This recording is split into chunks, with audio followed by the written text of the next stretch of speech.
স্বাগত রেডলাইন ঢাকায়, আপনাদের সাথে আছি আমি গোলাম কিবরিয়া। টানা অবরোধে বিপর্যস্ত জনজীবন, আবারও 72 ঘন্টার অবরোধ শুরু হচ্ছে ভোর থেকে। রাজনৈতিক কর্মসূচিতে নাশকতার প্রধান লক্ষ্যবস্তু এখন রেল। আক্রান্ত হচ্ছে সড়ক পথ, ব্যবসা বাণিজ্য, শিক্ষা ব্যবস্থা।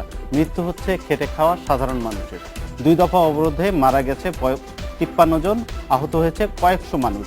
দেশের সাম্প্রতিক পরিস্থিতি নিয়ে কথা হবে আজকে ডেডলাইন ঢাকায়।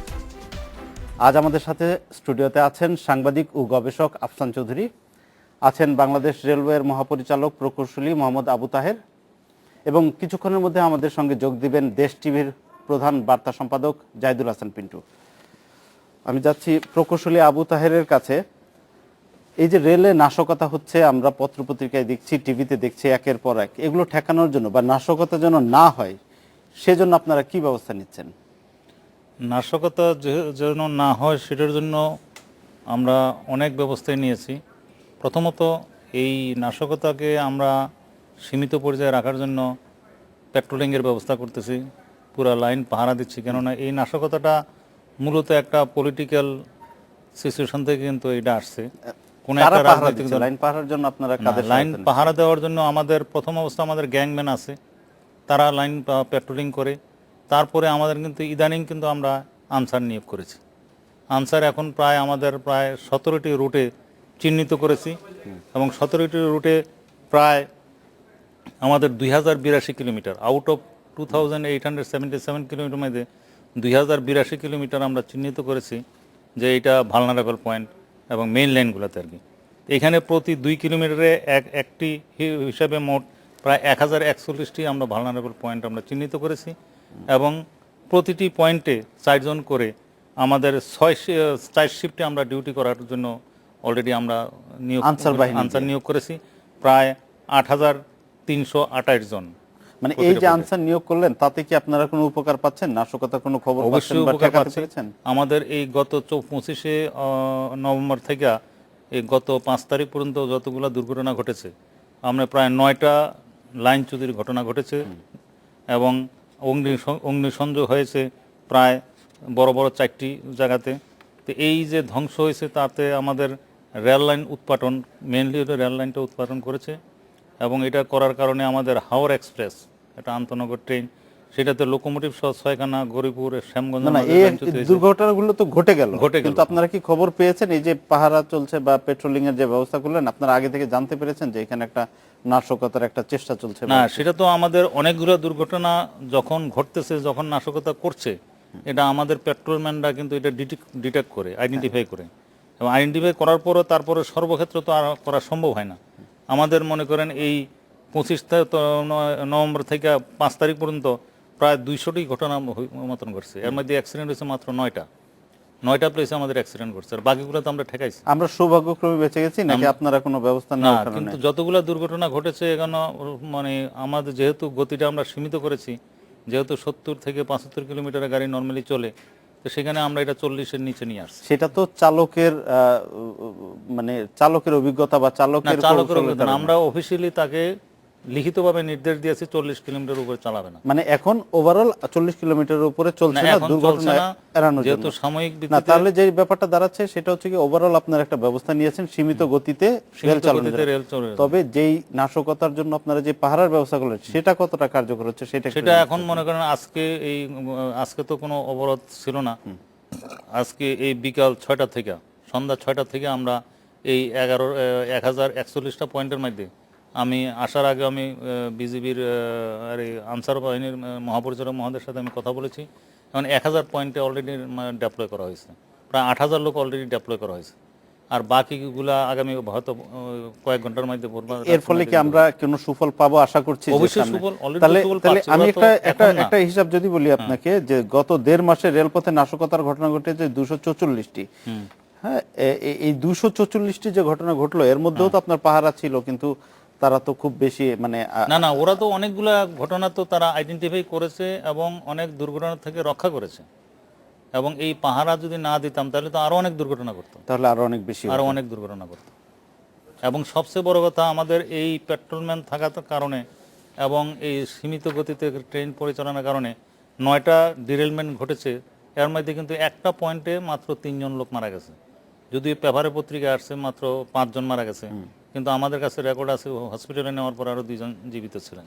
আচ্ছা, আর বাকি যে 8টা ঘটনা আছে, 8টা ঘটনার মধ্যে কোনো লোকোমোটিভ সহ কোথাও 4টা 5টা কোচ পড়ে গেছে, তারপরে কিছুটা হয়তো আহত হয়েছে, কিন্তু এরা ফার্স্ট এইডের পরে সবাই চলে গেছে। কিন্তু আরো অনেক বড় দুর্ঘটনা হতে পারতো আর হ্যাঁ, কি, সেটা যেহেতু আমরা গতিটা সীমিত রাখছি যার জন্য সেটা। আচ্ছা আচ্ছা, আমি আফসান চৌধুরীর কাছে।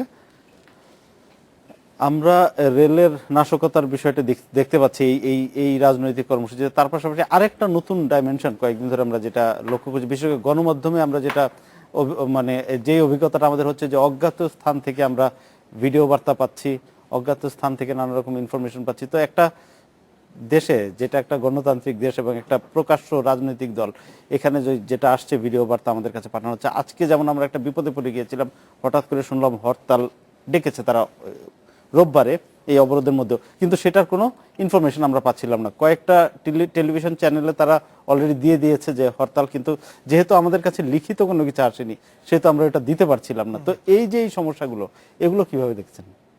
আমি কোনোভাবে দেখছি না। আমার মনে হয় বাংলাদেশের যে রাজনৈতিক কাঠামো সেটা এমনিতেই সবসময় দুর্বল, সবসময় খুবই নাজুক থাকে, সেটা মোটামুটি ভেঙে পড়েছে। তো ভেঙে পড়া রাজনৈতিক অবস্থার মধ্যে যে কোনো কিছুই সম্ভব। এখন আপনি যদি মনে করেন চারিদিকে যেভাবে বিএনপির লোকদেরকে অ্যারেস্ট করা হচ্ছে, বিএনপি ভাবছে নিরাপদে এটা চালিয়ে যাওয়াটা ভালো। এখন বিএনপি কাউকে নিজেদের দলের লোককে বা ভাড়া করা লোককে বা জামাতের লোককে যাই হোক তাদেরকে ব্যবহার করছে এই নাশকতামূলক কাজগুলোর জন্য। আবার বিএনপির লোকরা বলছে যে আমাদেরকে আসলে এই নাশকতামূলক কাজগুলো সরকারের লোকরাই পয়সা খেয়ে করছে। তো একটা পরিস্থিতি, রাজনৈতিক পরিস্থিতির জন্য এই অবস্থায় যায় যে কে করছে তা পর্যন্ত নিশ্চিত করে বলা যাচ্ছে না বা বলছে না, বা কি করবে তা বলছে না। আপনি 30 জন 35 জন তো গত কয়েকদিনের মধ্যে মারা গেছে, পুড়ে মারা গেছে। আপনি রেলের অ্যাক্সিডেন্টের কথা শুনেন হচ্ছে। তাহলে আমি কিভাবে দেখব? আমি আগেও যেটা দেখছি এখনও সেটা দেখছি যে প্রতি 5 বছর অন্তর অন্তর যেই ঘটনাগুলো আমাদের দেশে ঘটে, এতে বোঝা যায় আমাদের কোনো রাজনৈতিক কাঠামো নেই, আমাদের রাজনীতি নেই, আমাদের রাজনৈতিক কাঠামো নেই। মানে আপনি ক্ষমতার পালাবদলের সময়ের কথাটা বলছেন? যে ক্ষমতার পালাবদলে একটু বেশি হয়, অন্যান্য সময় হতেই থাকে। এর কারণ হচ্ছে একটা দেশের, আমি এই কথাটা বারবার বলি, আমি যেহেতু মাস্টারি করি, যে 22-23 বছরে একটা ছেলে মেয়েকে আমরা মোটামুটি তাকে গ্র্যাজুয়েট করে ফেলি, সে মাস্টার হয়ে সে লেখাপড়ায় দক্ষ হয়। 42 বছরে আমরা শিখতে পারলাম না কিভাবে ক্ষমতা হস্তান্তর করতে হয়। এটাতে বোঝা যায় যে আমাদের শেখার মতো কোনো বিষয় ওইখানে নেই। এবং এতে আমাদের দুঃখিত হওয়া হচ্ছে। আমাদের মনে হয় এটা মোটামুটি প্রমাণ করে দিচ্ছে যে আমাদের দেশে রাজনীতি নেই, রাজনৈতিক কাঠামো নেই, রাজনীতিবিদ নেই। এবং আমার মতে, আমি এই কথাটা খুব পরিষ্কার করে মনে করি যে পৃথিবীর কোনো দেশে প্রধান রাজনৈতিক দল এবং প্রধান বিরোধী দল এইরকম ব্যবহার করে না। এটা কেবলমাত্র তখনই করতে হয় যখন আপনি অসভ্য তো বটেই, বর্বর তো বটেই, কিন্তু আপনি রাজনীতিতেই নাই। তো রাজনীতির বাইরে 71 সালে আমরা ট্রেন ভেঙেছি, এখানে নিশ্চিতভাবে বলছি, পরিষ্কারভাবে কথা বলছি। তখন তো কোনো পাহারা দিয়ে আটকানো যায় না। একটা দেশ যখন বিপক্ষে চলে যায় তখন আপনি কোনো কিচ্ছু করতে পারেন না। কিন্তু আজকে এই 42 বছর পরে যদি লোককে ওই ট্রেনের উপরে আক্রমণ করতে হয়, তাহলে আপনাকে বুঝতে হবে যে গত 42 বছরে আমাদের কোনো রাজনৈতিক উন্নতি হয়নি। এটা তো একটা অসম্ভব পরিস্থিতি হয়ে দাঁড়াচ্ছে সাধারণ মানুষের জন্য। এবং আমাদের দেশে যারা এই সিদ্ধান্তগুলো নেন যে আমরা এইগুলো করব বা করব না, তাদের গায়ে আঁচড় লাগে না। তো আপনার একটা সমাজে যদি আপনার সাধারণ মানুষের সঙ্গে রাজনৈতিক নেতৃত্বের ব্যবধানটা এতটা বেড়ে যায়, তাহলে আপনাদের এই ধরনের ঘটনায় আমরা আলাপ করব, আমরা হয়তো কি ঘটবে আমি জানি না, আমাদের যে কোনো কারো হতে পারে, কিন্তু রাজনৈতিক কাঠামো, রাজনৈতিক পরিস্থিতি না, এটা আমি মনে করি সব প্রধান। ইতিমধ্যে আমাদের সঙ্গে যোগ দিয়েছেন জাহিদুল হাসান পিন্টু। পিন্টু ভাই, আপনাকে স্বাগত জানাচ্ছি। আপনার কাছে যেটা আমি জানতে চাচ্ছি, আফসান চৌধুরীর কথার রেশ ধরে, ধরেন যদি অবরোধ হয়, সড়ক অবরোধ, রেল অবরোধ, মানে রাজধানীকে বিচ্ছিন্ন করে দেওয়া, সারা দেশে কিছু চলবে না, তাহলে নিয়মতান্ত্রিক গণতান্ত্রিক আন্দোলনে যেটা আমরা দেখেছি অতীতে, রেল লাইনের উপর লোকজন শুয়ে পড়বে, রেল লাইন অচল করে দেবে, সড়কে বাধা দিবে, কিন্তু এখানে আমরা রাজপথে বা ইয়াতে কোথাও কাউকে দেখছি না। দেখতে পাচ্ছি ফিশ প্লেট খুলে নিচ্ছে, তাতে যাত্রীরা ট্রেনে উঠেছে, আকস্মিকভাবে তারা দুর্ঘটনায় পড়ছে। তাই এই যে অবস্থাটা, এটা কেন, এই পরিস্থিতিতে আমরা কেন গেলাম? এটা আফসান ভাই খুব সুন্দর করে বলছেন যে রাজনীতি নেই। তা আমি বলি যে রাজনীতি আছে, রাজনীতির মধ্যে দুর্বৃত্ত ঢুকে গেছে, রাজনৈতিক দুর্বৃত্তায়ন হচ্ছে। যে কারণে শুধুমাত্র ক্ষমতার রাজনীতি করে বলে আজকে এই অবস্থা। আর নয়তো আপনি যেটা বললেন যে আন্দোলন আছে মানুষ নাই, তা আমরা তো আন্দোলন দেখেছি। এখন সরকার জনগণকে আপনার রাজনীতিবিদরা জনগণকেই আপনার ঢাল হিসাবে ব্যবহার করছে। হ্যাঁ, যে আন্দোলনটা যদি সরকারের বিরুদ্ধে হয় তো যাক, কদিন আগে বলছিল যে প্রধানমন্ত্রী পদত্যাগ করলেই সমস্যার সমাধান। তো তাদের রাগ প্রধানমন্ত্রীর উপর, তো প্রধানমন্ত্রীর বাসভবন ঘেরাও করে বসে থাকতে পারে, যতক্ষণ পর্যন্ত দাবি না মানবেন ততক্ষণ পর্যন্ত বাসভবন ঘেরাও করে রাখতে পারে, প্রধানমন্ত্রীর অফিস ঘেরাও করে রাখতে পারে, সচিবালয় ঘেরাও করে রাখতে পারে। এখন তারা আমি যদি অন্য দিক থেকে দেখি বিষয়টা, ধরেন বিএনপির শীর্ষ নেতাদের বিরুদ্ধে মামলা চলছে এবং অনেকে জেলে আছে। গতকালও সাদেক হোসেন খোকাকে গ্রেফতার করেছে, এটাও তো একটা বাস্তবতা। এটাও বাস্তবতা। ধরেন তারা নামলেই যদি গ্রেফতার হয়, নেতারা নামলে, হামলা হয়, শোনেন, সেটাও তো না, তাদের এইটা তো সেই আমরা দিকটাও দেখেছি। একটু এই ঘটনা দেখা আপনার দরকার। এই 96-এ আমরা ঠিক বেশি দিন আগের কাহিনী না, কিন্তু 95-এ যখন আওয়ামী লীগ তত্ত্বাবধায়ক সরকারের আন্দোলন করে একই রকম, তখনও কিন্তু আপনার এই তাদেরকে অ্যারেস্ট করা হয়েছিল। কিন্তু এই আন্দোলনে যদি গণমানুষের সম্পৃক্ততা থাকতো, নেতাদেরকে অ্যারেস্ট করেও সরকার পার পেত না। আর কতজন নেতা অ্যারেস্ট করবে? জনগণ যদি মাঠে নেমে যায়, জনগণ যদি আপনার এই রেল লাইনের আপনি সামনে দাঁড়ায় 96 এর থাকে। প্রসঙ্গ তুললেন বলে একটা ইনফরমেশন আপনাকে দিয়ে রাখি। 96 সালে রাজনৈতিক সহিংসতায় নিহত হয়েছে 49 জন, আর চলতি বছর হরতাল অবরোধে মারা গেছে এই পর্যন্ত 250 জন, আমাদের কাছে যে হিসাব আছে। তো দেখা যাচ্ছে যে আসলে দিন দিন সহিংসতার রূপটা কোন দিকে যাচ্ছে। না, এখন তো কর্মসূচি দেওয়া হচ্ছে সহিংস কর্মসূচি। এটা তো আপনার হরতাল অবরোধ আপনার নামে, আমরা প্রেসে বা মিডিয়ায় বলি যে 72 ঘন্টার অবরোধ। যদি সত্যি কথা বলতে হয় 72 ঘন্টার দুর্ভোগ বলতে হবে, বা বলতে হবে 72 ঘন্টার নাশকতা। কারণ রেল লাইনে যেগুলি ঘটতেছে এটার হেডিং যদি দিতে চান, বা এই যে রোববার আবার হরতাল, আপনার অবরোধের মধ্যে আবার একটা হরতাল দিয়েছেন, তা বলেন যে আরো 24 ঘন্টার নাশকতা। যেভাবে মানুষগুলি মারা হচ্ছে, কারা? আপনি তো হিসাবটা দিলেন কত, 250 জন। 50 এটা জন। কি এই রেলওয়ে গত এবছর পুরো এবছর না, গত এক বছরের হিসাব দিচ্ছেন তো, বা যাই হোক, গত 2টা অবরোধের হিসাব দেখেন, 55 জন মানুষ মারা গেছে। আর এই যে 6 দিন টানা অবরোধ গেল, 32 জন মানুষ মারা গেছে। আপনি দেখেন ওখানে 32 জনের মধ্যে আমি আজকেই দেখতেছিলাম রাজনৈতিক কর্মী কয়জন আর খেটে খাওয়া মানুষ কয়জন। 20 জনের উপরে আপনার খেটে খাওয়া সাধারণ মানুষ। মারা যাচ্ছে কারা? মানুষ মারা যাচ্ছে যারা জীবিকার তাগিদে বের হচ্ছে তারা। এই যে রেলওয়ের ডিজি, উনি যে রেলগাড়ি চালাচ্ছেন, বা আমরা যে রেলে যাচ্ছি, আমি তো জানি না গিয়ে পৌঁছাতে পারবো কিনা, কোথায় আপনার ফিস প্লেট তুলে রাখছে, রেল লাইন আগুন ধরিয়ে দিচ্ছে। এইগুলো যদি হতো, একসময় হয়েছে মানুষের রাগ ঘৃণা। আজকে 6 ডিসেম্বর স্বৈরাচার পতন দিবস, একসময় স্বৈরাচার বিরুদ্ধে আন্দোলন হয়েছে, মানুষের রাগ ঘৃণা সরকারের উপর পৌঁছে গিয়েছে, সরকারের উপর আরোপ হয়েছিল, যে কারণে তখন কিন্তু এই রেল লাইন উপড়ে ফেলা অথবা আপনার এই এরকম হয় মানুষকে আগুন দিয়ে পুড়িয়ে ফেলা ঘটনা ঘটে নাই। এখন ঘটতেছে কারণ মানুষ রাজনীতি বিমুখ হয়ে যাচ্ছে। যতই বলেন, আমি যদি রাজনীতির বিরুদ্ধে বলি, একটু আগে একজন রাজনীতিবিদের সঙ্গে কথা হচ্ছিল আর একটা টিভিতে, যে আপনার রাজনীতির বিরুদ্ধে কথা বলি। আমরা তো রাজনীতির বিরুদ্ধে কথা বলছি না, আমরা কথা বলছি রাজনৈতিক কর্মসূচি নামে যে সমস্ত অন্তর্ঘাতমূলক কাজ হচ্ছে সেটার বিরুদ্ধে। এটা আওয়ামী লীগ দেখ, বিএনপি দেখ, আমি বলছি না এটা বিএনপির দোষ একা বা আওয়ামী লীগের দোষ একা। আমি বলছি তারা সিচুয়েশনটা এমন এক জায়গায় নিয়ে গেছেন যেখান থেকে আপনার এই দায় দেনা তাদেরই নিতে হবে, কিন্তু ভোগান্তিটা অবশ্যই আপনি স্বৈরাচার পতন দিবসের প্রসঙ্গ আনলেন, আমরা এই প্রসঙ্গে আরো কথা বলবো বিরতির পর। নিচ্ছে একটা বিরতি, সাথেই থাকুন।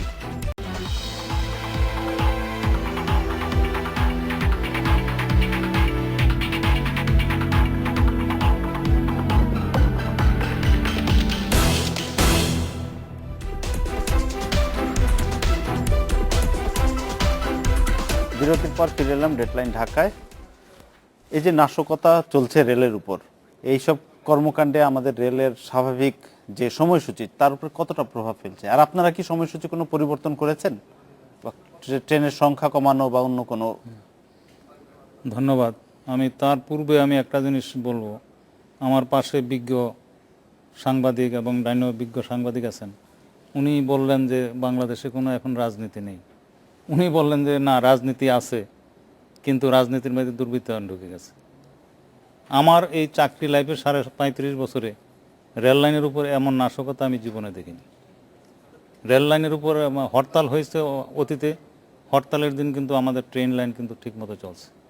অবরোধ ডিক্লেয়ার করছে। অবরোধ মানে কি আমার ট্রেন চলতে দেওয়া হবে না, আমরা সেটা অবরোধ করে ওরা বসবে, অনশন করবে, যাই হোক সেটা অবরোধ হবে, এটা পত্রিকা আসবে বা মিডিয়াতে যাবে, তারপরে আবার ইয়ে হবে। কিন্তু এখনকার নাশকতা হলো মানে এরকম কি হয়নি আগে যে রেল লাইনের উপর লোকজন বসে পড়েছে, রেল লাইনের উপর চলতে লোকজন দিব বসে না আমরা? পড়ছে, রেল লাইন তো কাঠের গুড়ি ফালাইয়া বন্ধ করে রাখছে।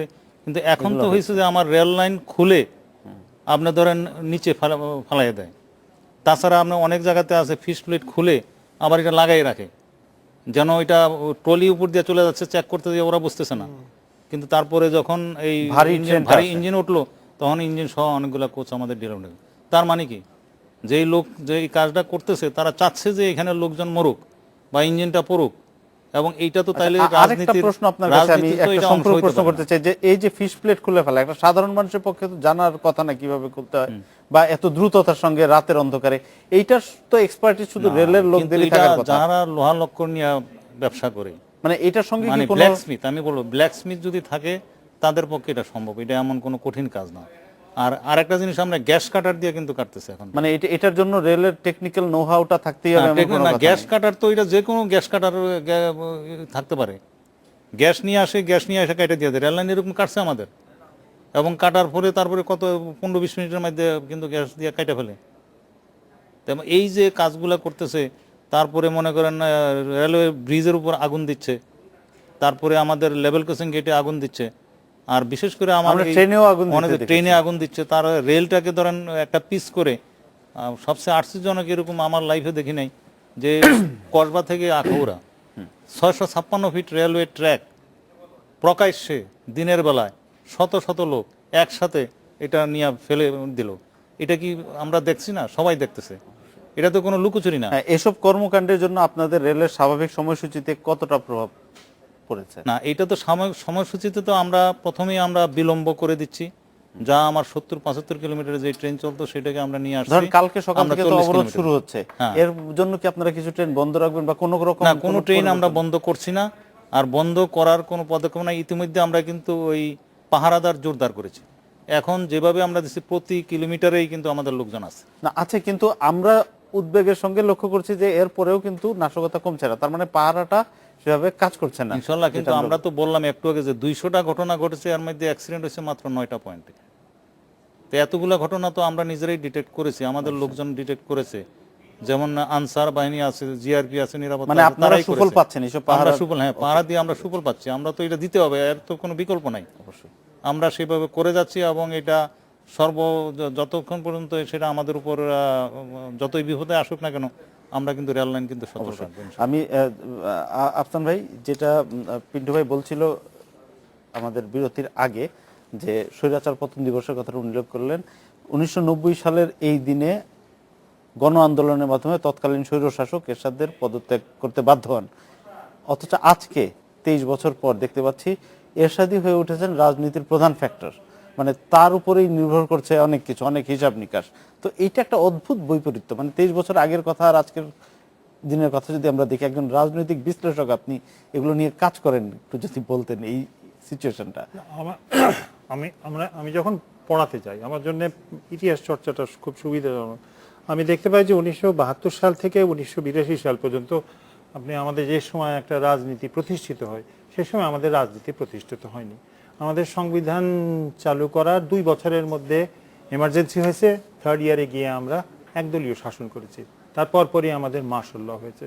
অর্থাৎ যে সময়টা একটা দেশ গঠন, একটা বাচ্চা যেভাবে একটা বিশেষ সময়, যে আমি সবসময় বলি যে 0 থেকে 2 বছরের মধ্যে যদি বাচ্চাটা শরীর ঠিক না থাকে, ও বড় হয়ে সঠিক পুষ্টি না পায়, ও তাহলে ও বড় হতে পারবে না, ও অসুস্থ মানুষ হবে। তো আমাদের মূল সময়টাতে কিন্তু আমরা অসুস্থ ছিলাম, এবং আমরা কোনোদিনই রাজনীতির এই যে কাঠামোগত উন্নতি, এটার ব্যাপারে কোনো নজর দিইনি। তো এরশাদ সাহেবকে যখন আমাদের পতন করে, এটা আমাদের অনেকের জন্য খুব একটা গৌরবের বিষয়। কিন্তু এরশাদ সাহেবের পতনটা কি কারণ হয়েছিল? যে সাংবিধানিক এবং আইনি মতে এই মানুষটা চলে যাওয়াটা একেবারেই দরকার ছিল। কেন দরকার ছিল? সুশাসন ছিল না। আমরা কিভাবে করেছি? তাকে বের করে দিয়েছি। তারপরে কি করেছি? আমাদের ক্ষমতা কে দখল করবে সেটার ব্যাপারে আমাদের নিশ্চয়তা নয়। তো আমরা কি করেছি? একজন প্রধান বিচারপতিকে বলেছি আপনি থাকেন, আমরা নির্বাচনটা করি। তার মানে এটা কি? আমাদের দেশে একজন স্বৈর শাসককে বের করে দেওয়ার মতো আমাদের যোগ্যতা আছে এবং সেটা মাঠের রাজনীতির যোগ্যতা, কিন্তু আমাদের একটা প্রাতিষ্ঠানিক সাংবিধানিক রাজনীতির যোগ্যতা গড়ে ওঠেনি। 23 বছর আগে যে এই লোকটা জেলে গিয়েছিল এবং সম্ভবত বাংলাদেশের একমাত্র বড় সড়ো একটা রাজনৈতিক যে জেলে গিয়েছিল করাপশনের চার্জে, সে তো হবেই, কারণ আপনার তো সংবিধান নাই, আপনার তো সংবিধানকে পাত্তা দেন না। আওয়ামী লীগ যখন 15 সংশোধনী, আওয়ামী লীগ তো এখন বিএনপিকে গালি দিচ্ছে। বিএনপি তো একটা আমার মনে হয় গুন্ডা বদমাশের দল। আর যদি বিশ্বাস করতে হয় শামসের মবিন চৌধুরীর কথা, তিনি বলছেন এটা যুদ্ধ হচ্ছে, যুদ্ধে তো মানুষ মারা যাবে। এই লোকটাকে তো ধরে এনে কোনো একটা আইনি ব্যবস্থা গ্রহণ করা উচিত যদি তাকে পাওয়া যায়। কিন্তু আওয়ামী লীগ কেন যখন 15 সংশোধনী পাশ করলো ভাবলো না যে এটাই বিএনপি করবে? কারণ আমাদের দেশে আওয়ামী লীগেরও বুদ্ধি নাই, বিএনপিরও বুদ্ধি নাই। আমরা হরতাল করব, মারবো, পিটবো, এটাই হচ্ছে তাদের রাজনীতি। তো যে দেশে এইটা হয়, আওয়ামী লীগ কোন কারণে 15 সংশোধনী পাশ করলো? আর আওয়ামী লীগ কি মাথাকে এতই কম বুদ্ধি যে 15 সংশোধনীর পরে বিএনপি এই জিনিসগুলো করবে না? যে জিনিসটা এইবারে আমি লক্ষ্য করছি যে মানুষ রাজনীতির প্রতি ভীষণ রকম বিরক্ত। মানুষ রাজনীতির কথাই ভাবতে চায় না। আওয়ামী লীগ করছে না বিএনপি করছে, কারোর কোনো মাথা ব্যথা নেই। লোকজন, মানুষ যখন একটা মানুষকে দেখে যে পুড়ে মরে গেছে, আপনার কি ভাবেন যে মানুষের চুপ করে বসে থাকে? মানুষ কি ভাবে যে না এই বিশ্লেষণটা এইভাবে হওয়া উচিত ছিল, নিয়মতান্ত্রিক ভাবে আন্দোলন করা উচিত ছিল, রেল লাইন না খুলে রেখে রেল লাইনের উপর বসা উচিত ছিল? মানুষ এটা ভাবে না। মানুষ ভাবে রাজনৈতিকরাই এর জন্য দায়ী। এবং আমাদের দেশের ক্ষতি যেটা হচ্ছে, আমাদের যে রাজনৈতিকরণ যেটা ঘটেনি, আমাদের যে প্রাতিষ্ঠানিকরণ ঘটেনি, ওটাকে আরো দুর্বল হচ্ছে। এখন সেনাবাহিনী আসুক কি না আসুক কিছুই এসে যায় না। বাংলাদেশের মানুষ যদি এখন যে আমেরিকা থেকে লোক এসে যদি বলে যে হ্যাঁ আমরা তোমাদের দেশটাকে দখল করে নিলাম, লোকজন বলল খুব ভালো হয়েছে, খুব ভালো হয়েছে। ভারতীয় পররাষ্ট্রমন্ত্রী, পররাষ্ট্র সচিব এসেছিলেন, সবাই কি বলছে, আচ্ছা উনি তো মোটামুটি একটা সিগন্যাল দিয়ে গেলেন যে বিএনপি ছাড়াও নির্বাচন হতে পারে। মানুষের আসল ইচ্ছা যে ভাই আমার একটু শান্তিতে থাকতে দাও। এবং বিএনপি এবং আওয়ামী লীগ দুজনে মিলে এই অশান্তিটা সৃষ্টি করেছে। যদি দায়িত্বের কথা বলেন, তাদের দায়িত্ব। তবে যেহেতু এই স্বল্পকালীন সমাধানটা আমরা করতে পারি, আমরা দীর্ঘকালীন মেয়াদী সমাধান করার ক্ষমতা বাংলাদেশের সরকারের, বাংলাদেশের রাষ্ট্রের নাই। এটাই হচ্ছে বড় সংকট। তো এর সাথে তো আসবেই। পিন্টু ভাই, আপনি দীর্ঘদিন জাতীয় পার্টি বিট কভার করেছেন এবং এরশাদকে ফলো করেছেন একজন সাংবাদিক হিসাবে। আজকে এরশাদ দুটি শর্ত দিয়ে বসলেন, দুটি শর্ত মানলে উনি রাজনীতিতে আসবেন। এর আগে গত কয়েকদিনে আমরা দেখেছি যে এরশাদ সাহেব এক এক সময় এক এক কথা বলেছেন, এটা ওনার স্বভাবের সঙ্গে অবশ্য পুরোপুরি মিল রেখেই করেছেন। তো আজকে যে দুটি শর্ত দিলেন, একটা হচ্ছে 10 দিন পেছাতে হবে তফসিল ইলেকশনের, আর একটা হচ্ছে সব দলের অংশগ্রহণ। এই দুইটা মেনে নিলেই, দুইটা এরশাদ সাহেবের আগেও ছিল। হ্যাঁ আগেও ছিল, মানে এই বিটুইন দ্য লাইনস কিছু আছে কিনা, যদি সব দলের নির্বাচনে আসতে হবে না। এখন এরশাদ সাহেব বলে ফেলছিলেন সুসাইড করবেন, এখন সেই জায়গা থেকে যদি কোনোভাবে যদি ধরেন আবার একটা আন্ডারস্ট্যান্ডিং হয়ে যায়, সেখান থেকে তো ফেস সেভিং এর একটা বিষয় থাকে। সেই জায়গায় এখন উনি যেই কারণে একটু নরম হয়েছেন। এই দুইটা শর্তের বাইরে আরো কিছু শর্ত আছে, উনি তো প্রকাশ্যেই বলে দিয়েছেন। মামলা, তার মামলা, অনেকের মামলা প্রত্যাহার হয়, আমার মামলা প্রত্যাহার হয়, এই যে আক্ষেপটা উনি করেছেন, মানে এটা দিয়েও কিন্তু ওই যে আফসান ভাইয়ের সঙ্গে আমি এখানে যোগ করি, এই যে প্রাতিষ্ঠানিকরণ যে হয় নাই গণতন্ত্রটা, এই যে দেখেন মামলাটা একটা ফ্যাক্টরাইজ। আমরা বলি আইন আইনের গতিতে চলবে, আর উনি প্রকাশ্যে বলেন এত লোকের মামলা প্রত্যাহার হয়, আমার মামলা প্রত্যাহার হয় না। শর্ত দেন মামলা প্রত্যাহার করো। তার মানে কি দাঁড়াচ্ছে? মানে দাঁড়াচ্ছে যে আমরা এই এরশাদ সাহেবের বিষয়টা আনছেন তো, যে স্বৈরাচার ছিলেন, উনি স্বৈরাচার ছিলেন এটা তো বলার অপেক্ষা রাখেন, আমরা দেখেছি, তখন আমরা সাংবাদিকতাও করেছি ওই সময়। স্বৈরাচার ছিলেন, একনায়ক ছিলেন, সামরিক ডিক্টেটর ছিলেন, সবই ছিলেন। কিন্তু এখন যারা বা এরশাদ সাহেবকে পতন ঘটিয়ে যারা আসছেন, আমরা যারা নির্বাচিত করে আসি, তারা নির্বাচিত স্বৈরাচার, আর তো কিছু না। এখন একটু আগে আমি কথাটা বলছি, আসছেন আমরা যারা নির্বাচিত করে আসি, তারা নির্বাচিত স্বৈরাচার, আর তো কিছু না। এখন একটু আগে আমি কথাটা বলছিলাম, বলতে যাচ্ছেন আপনি কোন গুণগত, আমি তো কোনো, আমার প্রতি গণতন্ত্র আমাকে কি দিচ্ছে, জনগণকে কি দিচ্ছে, জনগণের প্রতি রাজনীতিবিদদের দায়বদ্ধতা, সরকারের দায়বদ্ধতা। সরকার বা রাজনীতিবিদরা গণতন্ত্রকে শুধুমাত্র নামে গণতন্ত্র থাকলে হবে না তো, এর তো কিছু আপনার উপাদান আছে, যে উপাদানগুলো ফুলফিল করতে হবে। সে কতটুকু ফুলফিল করছে? আমি বলছি না যে করছে না, আগে একদম ছিল না, এগুচ্ছে। কিন্তু আমি এটা বলতে পারি না এগুলোর গতিটা কি সন্তোষজনক। এই এগুনোটা যদি রাজনীতিবিদরা, আপনার আওয়ামী লীগ বিএনপি বিশেষ করে এক হতে পারতো, এটা এখন আমরা যা দেখছি হয়তো এর চেয়ে বহু গুণ এগুলো সম্ভব ছিল। সেখানে রাজনীতিবিদদেরই দায়িত্ব ছিল। আমরা আবার আসবো আপনার কাছে একটা বিরতির পর, আবার একটু বিরতি, সঙ্গেই থাকুন।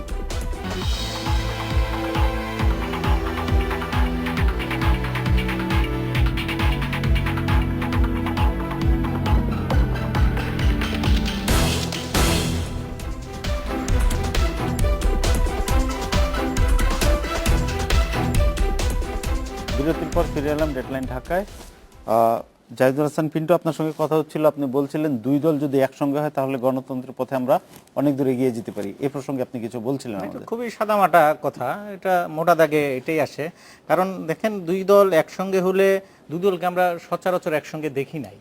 এইটা দেখেছিলাম এই যে আজকের এই দিনে, আপনার এই 1990 সালে, তখন আমি ইউনিভার্সিটির ছাত্র, আবার আমি সাংবাদিকও। তখন মানুষের মধ্যে যে উচ্ছ্বাস দেখেছিলাম, সেই উচ্ছ্বাসকে পুঁজি করে অনেক দূর এগিয়ে যাওয়া যায়। এই যে আফসান ভাই একজন মুক্তিযোদ্ধা, ওনারা যে মুক্তিযুদ্ধ করেছেন, তো ওনাদের হাতে কি অত বেশি অস্ত্র ছিল পাকিস্তান আর্মির সঙ্গে ফাইট করার মতো? কিন্তু ওই উচ্ছ্বাস, ওই আবেগ ছিল যে দেশকে স্বাধীন করতে হবে। বলছি, ওই চেতনাটা যদি লালন করতো 90-এর পরবর্তী সরকারগুলো, যদি 90 পূর্ববর্তী চেতনাটা লালন করতো, বা আপনার 3 জোট মিলে যে আপনার এই যে এরশাদ সরকার বিরুদ্ধে আন্দোলন করেছিল, ওই 3 জোটের যে একটা রূপরেখা ছিল, ওই রূপরেখাটাও যদি তারা ফলো করতো, আজকে আপনার তত্ত্বাবধায়ক সরকার নিয়ে আন্দোলন হয় না, সরকার বদলের পদ্ধতি কি হবে এটাও আসে না, আবার এখন যে কথাগুলো আসতেছে রাজনীতি বিরুদ্ধে যে কথাগুলো আসতেছে, এই কথাগুলো আসতো না। এই রাজনীতির বিরুদ্ধে কথা বলতে গেলে যে প্রবলেমটা হয়, আপনার আবার কি তাহলে 111, আবার কি জরুরি অবস্থা, আবার কি কোনো ওই সামরিক বাহিনীর কোনো হস্তক্ষেপ, এই বিষয়গুলো আসছে শুধুমাত্র রাজনৈতিক দলগুলোর নেতৃত্বের দ্বন্দ্বের কারণে। এখানে কিন্তু সাধারণ মানুষ বা দেশের জনগণ কিন্তু আপনার এই ডেকে আনতেছে না, ভাই তোমরা আসো। তো এই কারণে বলছি, দেখেন এই দুই দল আবার এক হবে। এই যে আজকে হানাহানি মারামারি করতেছে, আপনার এই যে 2006-এও কিন্তু এই আপনার ফখরুদ্দিন সরকারের বিরুদ্ধে দুই দল একটা পর্যায়ে এক হয়েছে। মানে আবার যদি তারা এখন যে অবস্থা যাচ্ছে, কি হয় আমি জানি না, কারণ আমাদের আস্থা রাখতে হবে সেই রাজনীতির উপরে, রাজনীতিবিদদের উপরে, কারণ আমাদের তো আর জায়গা নেই। দেশের মানুষ রাজনীতিবিদদের ছাড়া আর কোথায় যাবে? দেশকে এগিয়ে নিয়ে যেতে হলে আপনার এই রাজনীতিবিদদের উপরেই ভরসা করতে হবে। কিন্তু এই রাজনৈতিক চরিত্র, এই রাজনৈতিক কর্মকাণ্ডের উপর আর মানুষ ভরসা রাখতে পারছে না। তো আবার আমাদের আবার দুর্ভাগ্য, দেখা যায় কোনো একজন উড়ে এসে যখন জুড়ে বসে, কয়েকদিন পর আবার দেখবেন তারা এক হয়ে তাদেরকে সরানোর চেষ্টা করতেছে। এখন আমি যে মানে সাম আপ করতে চাই এইভাবে, যে এই দেশের বড় দুটি রাজনৈতিক দল আওয়ামী লীগ এবং বিএনপি, অলমোস্ট 80%-এর উপরে তাদের সমর্থন দেশের মানুষ তাদেরকে সাপোর্ট করে। এই দুটা দল একসঙ্গে অন্তত রাষ্ট্র পরিচালনার ক্ষেত্রে এক হয়ে যাক, অথবা ভাগ করে নিয়ে নেক, যে ভাই তুমি 5 বছর চালাও, এরপরের 5 বছর আমি চালাই। আলটিমেটলি তাই হচ্ছে, কিন্তু শেষ বছর এসে মারামারি হানাহানি হচ্ছে, এবং এটার বলি হচ্ছি আমরা এই দেশের এই 16 কোটি মানুষ। এই জায়গায় এই যে রেলের ডিজি বসে আছেন, উনি তো এখন দেখতেছেন কিভাবে নাশকতাগুলি হচ্ছে। আমি এই কারণে আমার যেটা বক্তব্য, যে একটা ফাইনাল একটা অবস্থানে চলে আসো, চূড়ান্ত একটা সিদ্ধান্তে চলে আসা উচিত, স্থায়ী সমাধান। আজকে হয়তো এখন আওয়ামী লীগকে চাপ দিয়ে, দেশি বিদেশি নানান কিছু চাপ দিয়ে হয়তো একটা সাময়িক সমাধানে আসা যেতে পারে, কিন্তু এরপরে যে ক্ষমতায় আসবে আবার দেখবেন 4 বছরের শেষ দিক দিয়ে মানে মূল সমস্যাটা রয়েই যাবে যদি কোনো স্থায়ী সমাধানে আমরা। এই জায়গাটাই তো আমাদের রাজনৈতিক নেতৃত্বের চিন্তার পরিবর্তন আনতে হবে। কাল ভোর থেকে শুরু হচ্ছে আবারও 72 ঘন্টার অবরোধ। তো মানুষের মধ্যে একটা আশঙ্কা এবং জিজ্ঞাসা সবার মধ্যে, যে রেলের কি হবে। আমরা যেই নাশকতা গত কয়েকদিনে প্রত্যক্ষ করেছি, তা থেকে একটা আশঙ্কা থেকেই যায় যে রেল চলাচল কি নির্বিঘ্ন হবে, বা রেলের সময়সূচি কি অপরিবর্তিত থাকবে, সবগুলো ট্রেন কি ছেড়ে যাবে, এই প্রশ্নগুলো এখন সবার।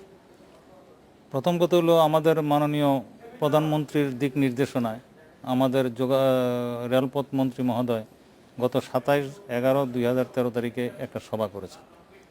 উক্ত সভায় কিন্তু বিজিবির ডিজি মহোদয়, আনসারের ডিজি মহোদয় এবং আরও অন্যান্য আইনশৃঙ্খলা, আমাদের জিআরপি, আরএনবি সবাই ছিলেন ওইখানে। প্রকাশ্যে ওইখানে কিছু দিক নির্দেশনা আমাদের মাননীয় মন্ত্রী মহোদয় দিয়েছেন, এবং সেই আলোকে একটা উচ্চ পর্যায়ের একটা কমিটি গঠন হয়েছে।